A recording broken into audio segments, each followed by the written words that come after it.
Hello students, welcome to CDKYS। आज इस video में हम लोग रेक्टिफिकेशन ऑफ एरर्स का एक क्वेश्चन डिस्कस करेंगे जो कि आपके एग्जाम 2018 में आया हुआ है। रेक्टिफिकेशन ऑफ एरर्स करने के लिए आप जानते हैं कि आपको बेसिक नॉलेज बहुत क्लियर होना चाहिए। That means journal, ledger, trial balance, final account का कुछ एडजस्टमेंट आपके दिमाग में बहुत क्लियर होना चाहिए। अगर ये बेसिक चीज़ें आपको क्लियर हैं तो रेक्टिफिकेशन में आपको बहुत ज़्यादा कन्फ्यूजन नहीं होगी। और बेसिक अगर बहुत ही वीक है तो उसमें रेक्टिफिकेशन करने में आपको थोड़ी बहुत कन्फ्यूजन हो सकती है। दूसरा आपके पास ऑप्शन है कि कुछ क्वेश्चंस आप प्रैक्टिस करें। जब हम लोग एक क्वेश्चन दो क्वेश्चन करते हैं तो थोड़ी कन्फ्यूजन होती है, लेकिन जैसे जैसे हम लोग क्वेश्चंस बढ़ाते जाते हैं, 4 5 6 क्वेश्चन कर लिए तो कॉन्फिडेंस भी उस चैप्टर से रिलेटेड बढ़ता जाता है। इसलिए अगर एक दो सम्स में आपको कन्फ्यूजन हो तो आप कुछ सम्स प्रैक्टिस करके देखें, आप देखिएगा कि आपका कॉन्फिडेंस इंक्रीज होता जाएगा। प्लेलिस्ट में अगर आप जाओगे तो आपको बहुत सारे क्वेश्चन मिल जाएंगे। यहाँ पर तो आप देखिए अदर चैप्टर के क्वेश्चन भी डिस्कस किए हुए हैं, जैसे single entry system, sale on approval, inventory valuation, final account. Final account के बहुत सारे क्वेश्चन हैं। और भी क्वेश्चन आप सेमेस्टर 1 के अंदर में प्लेलिस्ट में देख सकते हो। यहाँ पर भी आप देख रहे हो फाइनल अकाउंट के क्वेश्चन डिस्कस किए हुए हैं। रेक्टिफिकेशन के बहुत सारे क्वेश्चन डिस्कस किए हुए हैं सेट 8 तक। तो अगर आप लोग चाहें तो वो सारे क्वेश्चन प्लेलिस्ट में जाकर डिस्कशन देख सकते हैं। इससे आपका कॉन्फिडेंस भी इंक्रीज होगा सम से रिलेटेड। अभी जो क्वेश्चन हम लोग करने जा रहे हैं ये आप यहाँ देख रहे हैं 2018 के जनरल में आया है। इसका जो ऑनर्स वाला क्वेश्चन है वो ऑलरेडी मैं डिस्कस कर चुका हूँ। ये क्वेश्चन नंबर 4 के अंदर आपको यहाँ पे रेक्टिफिकेशन मिलेगा। मेंशन कर रहा है, पहले सम्स को पढ़ें, उसको समझें केयरफुली, देखें कि क्या गलती हुई है, उसके बाद फिर हम लोग उसका करेक्शन करेंगे। तो 4 नंबर क्वेश्चन के स्टार्टिंग में बता रहा है the following errors were detected before preparation of trial balance. मतलब ट्रायल बैलेंस अभी तक प्रिपेयर नहीं हुआ है, तो जो लोग रेक्टिफिकेशन किए हैं वो जानते हैं कि अगर ट्रायल बैलेंस प्रिपेयर नहीं हुआ तो हम लोग किसी भी जर्नल में सस्पेंस अकाउंट का यूज़ नहीं कर सकते। और अगर वन साइडेड एरर है, मतलब दो अकाउंटिंग ट्रीटमेंट में एक गलत हुआ है, तो हम लोग उसको सिर्फ नरेशन लिख कर ही करेक्ट करते हैं। हम लोग वहाँ पर उसको जर्नल बनाकर करेक्ट नहीं करते अगर before preparation of trial balance दिया हुआ है। तो after preparation of trial balance जब दिया रहता है तो हम लोग किसी भी गलती को एक कंप्लीट जर्नल एंट्री बनाकर करते हैं। उस जर्नल एंट्री को बनाने में अगर कोई भी साइड खाली रह जाता है, डेबिट साइड या क्रेडिट साइड, तो उस खाली वाले जगह पर हम लोग सस्पेंस अकाउंट वर्ड यूज कर सकते हैं। इस सम्स में नहीं करेंगे, ये बात क्लियर रखिएगा। आगे बता रहा है पास necessary rectification entries for them. क्या क्या रेक्टिफिकेशन करना है। ए नंबर पॉइंट बता रहा है goods worth ₹2000 drawn by proprietor for private use has been debited to trade expense account. तो जिन लोगों की बेसिक बहुत क्लियर है वो लोग पहला लाइन पढ़कर ही समझ गए होंगे कि गलती कहाँ पर हुई है।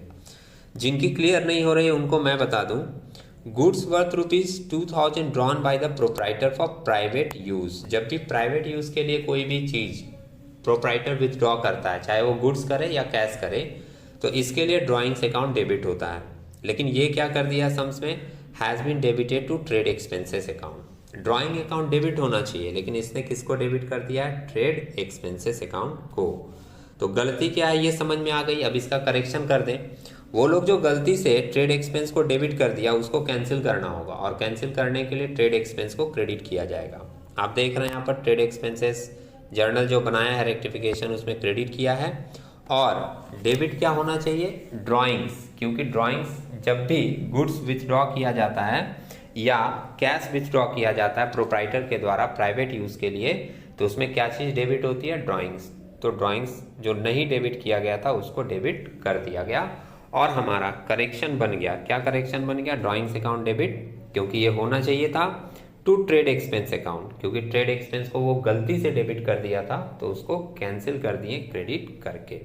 ठीक है, अमाउंट लिख दिए 2000। और आप जानते हैं जर्नल के बाद नरेशन देनी होती है, तो नरेशन में मेंशन कर दिए being the goods drawn by proprietors for private use wrongly debited to trade expenses account now rectified. ये लास्ट में वर्ड मेंशन करना पड़ता है, नाउ रेक्टिफाइड, जिससे कि ये चीज़ क्लियर हो जाती है कि अब हमने उस गलती को सुधार दिया है। नेक्स्ट लाइन देखिएगा, बी नंबर पॉइंट बोल रहा है wages paid ₹2500 for installation of new machine. Wages हम लोग पेड किए हैं मशीन को इंस्टॉल कराने में। अब देखिए ये भी बेसिक लाइन है, जो लोग भी जानते हैं वो लोग इस लाइन को पढ़ के ही समझ गए कि जब वेजेज मशीन के लिए पेड किया जाता है तो ये भी हमारा एक्सपेंस है, लेकिन इसमें मशीन अकाउंट को ही डेबिट किया जाता है। इससे एसेट की वैल्यू बढ़ जाती है और ये डेबिट होता है, मतलब मशीन अकाउंट डेबिट होगा यहाँ पर।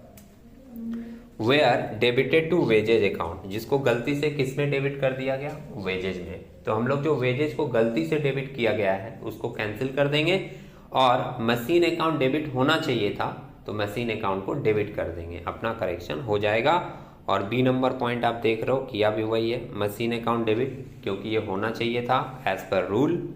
और to wages account, wages account को क्या किया है, कैंसिल करने के लिए यहाँ पे डेबिट कर दिया था गलती से, तो उसको कैंसिल करने के लिए क्रेडिट कर दिया गया, और एंट्री अपनी रेक्टिफिकेशन एंट्री बन गई machine account debit to wages account. कितने का, 2500, और नरेशन में तो ऊपर ट्रांजेक्शन वाली लाइन ही लिख देते हैं, क्या, being wages paid for installation of new machine debited to wages account now rectified. अब ये करेक्ट कर दिया गया।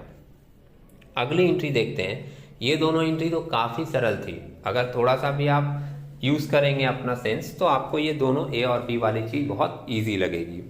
सी नंबर पॉइंट है वो थोड़ा सा लॉजिकल है, यहाँ पे ध्यान दीजिएगा, यहाँ पर आपको और जर्नल एंट्री बना के सोचना पड़ेगा। मेंशन कर रहा है ₹170 allowed as discount, discount allowed किए थे। जब डिस्काउंट अलाउड होता है तो आपके दिमाग में उसकी एंट्री बन जानी चाहिए, क्या एंट्री होगा, discount allowed account debit to debtors account, ये एंट्री होना चाहिए, माने डिस्काउंट डेबिट होना चाहिए और डेटर्स क्रेडिट होना चाहिए। बोल क्या रहा है, 170 allowed as discount has been credited to discount account and debited to creditors account। इसके लिए डिस्काउंट को क्रेडिट कर दिया जो कि डेबिट होना चाहिए था, and debited to creditors account. जब हम लोग डिस्काउंट अलाउड करते हैं तो उसमें क्रेडिटर्स तो शामिल होता ही नहीं है, लेकिन यहाँ पर क्रेडिटर्स को क्या कर दिया, डेबिट कर दिया। तो ये दो चीज़ें जो गलत किया है उसको हमको कैंसिल करना होगा, और जो करेक्ट है वो करेक्ट वाला भी पास करना पड़ेगा। ध्यान रखिएगा, जब इस तरीके की गलती होती है तो हम लोगों को दोनों बातें ध्यान में रखनी पड़ती हैं। पहला, जो करेक्ट होना चाहिए उसको भी करना है, और जो गलती किया गया है उस गलती को भी कैंसिल करना है। तो इसके लिए हम लोग एक एंट्री पास करेंगे, discount allowed account debit to debtors account, क्योंकि वो होना चाहिए, और दूसरी एंट्री पास करेंगे जो उसने किया है उसको कैंसिल करने का। उसने डेबिट किया है क्रेडिटर्स को और क्रेडिट किया है डिस्काउंट को, तो हम लोग इसको रिवर्स कर देंगे। हम लोग एंट्री कर देंगे जो वो किया है उसका रिवर्स कर देंगे, और वो एंट्री क्या हो जाएगी, वो एंट्री हो जाएगी आपकी discount account debit to creditors account. Creditors को डेबिट किया है, हम लोग उसको क्रेडिट कर देंगे। तो इस तरह देखोगे आपको दो एंट्री दिखाई देगी, एक तो करेक्ट एंट्री, वो करेक्ट एंट्री क्या है, discount account debit to debtors account, ये करेक्ट एंट्री है। और दूसरा जो उसने किया है उसको रिवर्स करके करना है, तो रिवर्स करके करेंगे तो एंट्री होगा discount account debit to creditors account. अब ये जो दोनों एंट्री आपके पास है, एक करेक्ट वाली और एक जो वो लोग किया है उसका रिवर्स वाली, ये दोनों एंट्री को कंबाइन करके आपको एक एंट्री बना देनी है। वो जो कंबाइन करके एंट्री बनेगा वही एंट्री आपका रेक्टिफिकेशन एंट्री होगा।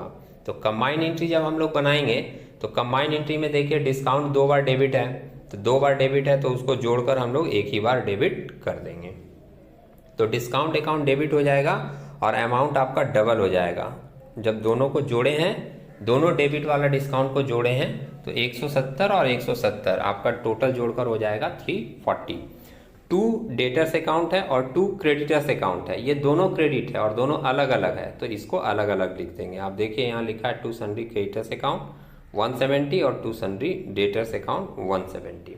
इस तरह से आपका बन गया ये करेक्ट एंट्री। रेक्टिफाइंग एंट्री बोल सकते हैं, being discount allowed wrongly credited to discount account and credited to creditors account now rectified. ठीक है, इस एंट्री को आप लोग अपने कॉपी में लिख कर करेंगे तो आपको चीज़ें और ज़्यादा क्लियर समझ में आएगी। हम लोग इसी तरीके के कुछ नए इंफॉर्मेटिव कैलकुलेशन के साथ एक नए वीडियो में मिलेंगे, तब तक के लिए टेक केयर।